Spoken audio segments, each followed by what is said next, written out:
Zekeriya Yapıcıoğlu bu serokê nûyê Hüdapara ku Kongra xuya asaya çaremîn tertîb kir. Yapıcıoğlu'ya ku piştî serokê berê îsaf salam hat kursiyê peyamên mühim da. Yapıcıoğlu da xatina xwe de îfade kir. Nerîna wan li meseleyên memleket müteddîl, mustaqîl û xweserê.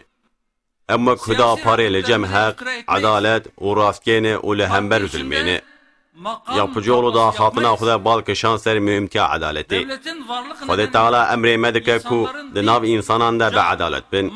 Dijberiya edaletê zulmê. Ji bo zulm bê rakirin îhtiyaca memleket bi Hüdaparê heye.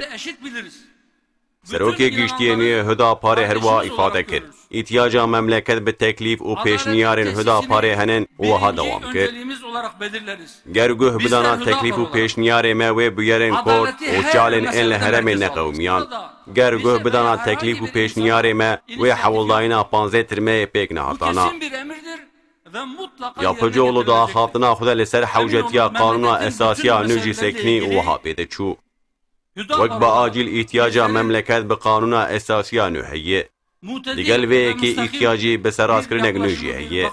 Madem edalet bi ningeha milk e, wê demê divê prensîba serekeya Kanûna Esasî jî bibe edalet.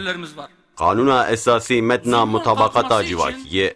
Perwerdehiya bi zimanê zikmakî divê wek heq û hukukî di Kanûna Esasiya nû de cî bigire.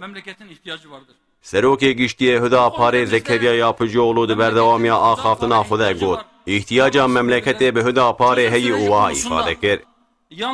İhtiyaca kesê me maîşa askerî dixebitin, teqawîdan, xort û ciwanên ku ji bo pêşeroja xwe dikevin nav endîşeyê û ihtiyaca esnafan bi Hüdaparê heye. FETÖ konusunda ikazlarımız dikkate alınsaydı